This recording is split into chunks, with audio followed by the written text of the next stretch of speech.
Welcome to Louisiana Gardening Family. Today what we're gonna look at is okra.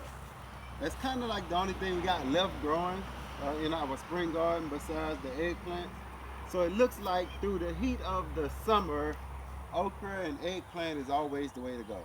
Now, we haven't been fertilizing at all. We actually cut out the rest of our watermelons. We actually got about, how many watermelons we got this year? About seven, No, six, more seven, than that, like 10? 10. Yeah, and they were really good sizes. And what I want to show you is, this is out the raised bed. They're actually doing well. Raised beds don't really need that much water. Okra don't really need that much water at all anyway. What we found is a way to kind of conserve your fertilizer. Whether you got fish emulsion or boogie brew or I don't know, whatever kind of fertilizer you use.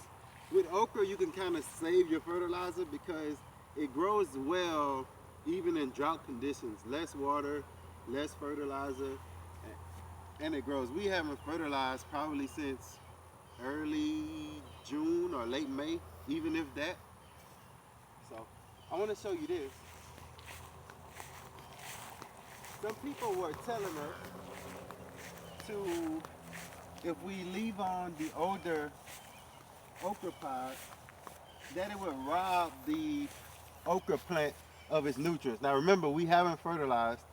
This one is growing two stalks out of one space actually, and you'll see they're kind of automatically the same.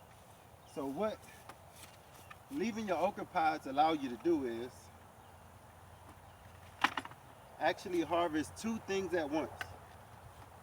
You can harvest your seeds.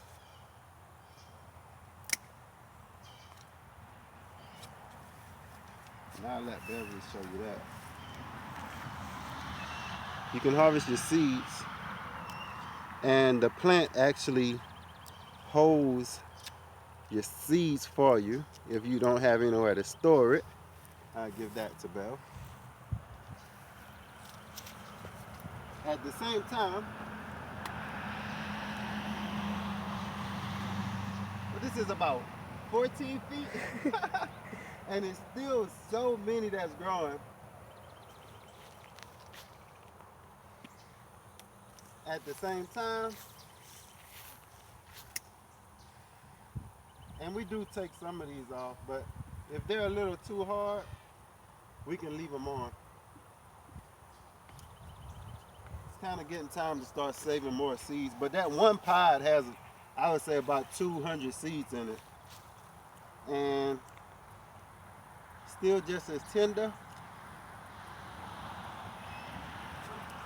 and flavorful for that as when they were little babies. One more. So same thing. You would want to do this when it's kind of dry and hot, so these pies can actually get drier and won't be as wet and moist. But as you can see, they hold so many seeds. Every little turn, it's a pot of seeds. And basically, you're looking at, we probably got about 20 plants out here. One seed pod is way more than enough to save. Up the ladder. I want to see how tall this thing is going to get.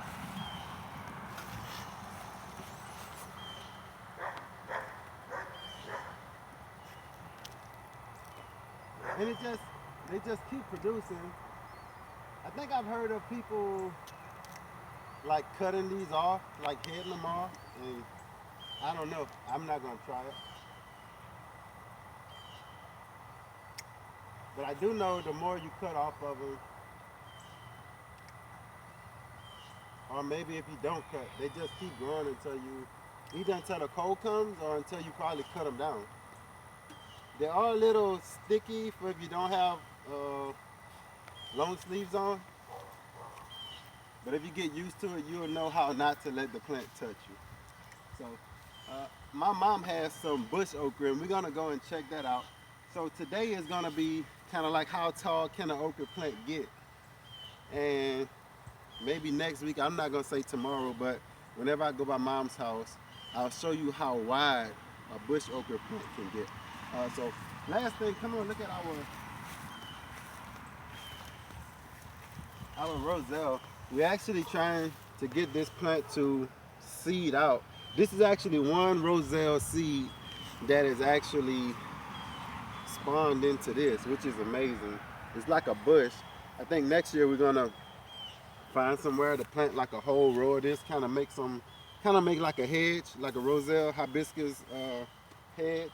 And nothing's attacking this here and here, but for the most part, I guess it's strong enough, and we haven't fertilized this at all as well. So we kind of minimalist on the fertilizer, even though we use fish emulsion and different manures. We're still minimalist when it comes to that. I want to see what the ground can do. It's kind of an experiment of mine. I believe that the ground does have some nutrients that these plants need. As for the okra, I see that as far as this property and the other property that we were at, okra kind of thrives, I guess, in our environment. It does get enough water from just the rain, but it doesn't need fertilizer. I think the root goes so deep in the ground that it gets everything that it needs. So as you can see, we kind of have like an okra patch. So next year we may go up on the okra just a little bit, maybe a full row of okra and the eggplant. Because the eggplant, even though during the heat of the summer, they kind of died back, but now that it's kind of cooling off again, the eggplants are starting to produce again, which they could have, if we would have been somebody else, we probably would have pulled them up. But because we're so lazy and we're lazy gardeners, we actually don't like pulling up much. So, and you'll see that they're starting to come back again and starting to produce again, which is good. So thank y'all for watching Louisiana Gardening Family. And just like the okra plant, grow, grow, grow.